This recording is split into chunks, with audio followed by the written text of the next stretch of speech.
2021 সালে আমেরিকা তালেবানের কাছে পরাজিত হয়ে আফগানিস্তান ছেড়ে পালিয়ে আসে। 4 বছর পর আমেরিকা আবার কেন সেখানে ফিরে যেতে যাচ্ছে? ডোনাল্ড ট্রাম্প এখন বাগরাম বিমান ঘাঁটি ফেরত চাচ্ছে, কিন্তু কেন?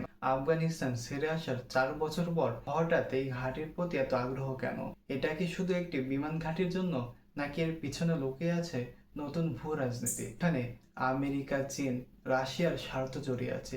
চলুন আজকের ভিডিওতে তা বোঝার চেষ্টা করি। আজকের ভিডিওতে জানবো বাগরাম ঘাটের ইতিহাস কি, কেন এটা আমেরিকার জন্য এতটা গুরুত্বপূর্ণ, আর ট্রাম্পের হঠাৎ আগ্রহের আসল কারণ কি। তাহলে চলুন শুরু করি আফগানিস্তানের রহস্যময় যুদ্ধের গল্প। বাগরামের ইতিহাস জানলে আজকের সিচুয়েশন বোঝা অনেকটা সহজ হবে। সবকিছু শুরু হয় 1950 দশকে সোভিয়েত ও আমেরিকার কোল্ড ওয়ারের সময়।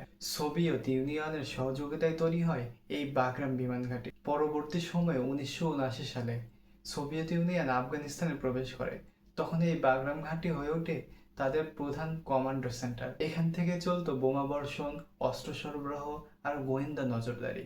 অতঃপর 10 বছর সোভিয়েতের বিরুদ্ধে যুদ্ধ করার পর আফগানিস্তানের ক্ষমতায় আসে তালেবান সরকার। কিন্তু 2001 সালে 9/11 অ্যাটাকের পরে আমেরিকা আফগানিস্তানে প্রবেশ করে, আর বাগরাম ঘাঁটি তখন তাদের জন্য সবচেয়ে গুরুত্বপূর্ণ হয়ে ওঠে।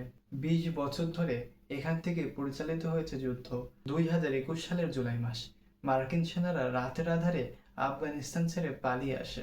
আমেরিকার এই সিদ্ধান্তের কয়েক সপ্তাহের মধ্যেই তালেবান পুনরুদ্ধার করে কাবুল সহ পুরো আফগানিস্তান। বাগরাম ঘাঁটি এতটা গুরুত্বপূর্ণ কেন? এর উত্তর লুকিয়ে আছে এর ভৌগোলিক অবস্থানে। বাগরাম ঘাঁটি কাবুলের উত্তরে এমন এক জায়গায় অবস্থিত যেখান থেকে চীন, রাশিয়া ও ইরানের উপর নজরদারি করা যায়। বিশ্লেষকরা মনে করেন যদি আমেরিকা পুনরায় বাগরাম ঘাঁটির নিয়ন্ত্রণ ফিরে পায়, তাহলে মধ্য এশিয়ায় তাদের নজরদারি আরও বাড়াতে পারবে। এখন আপনি বুঝতেই পেরেছেন কেন ট্রাম্প বলছে উই নিড বাগরাম ব্যাক। এখন প্রশ্ন হচ্ছে, 2025 সালে এসে আমেরিকার পক্ষে কি বাগরাম ঘাঁটি পুনরুদ্ধার করা সহজ হবে? এর উত্তর হচ্ছে না। 2021 সালের পর আফগানিস্তান পুরোপুরি বদলে গেছে। এখন আর সেখানে আমেরিকার পুতুল সরকার নেই, আর তাদের পিছনে আছে রাশিয়া ও চীনের মতন পরাশক্তি। কারণ আফগানিস্তানের সাধারণ জনগণ আর চায় না আমেরিকার উপস্থিতি। তালেবান এখন স্বাধীনভাবে কূটনীতি করে।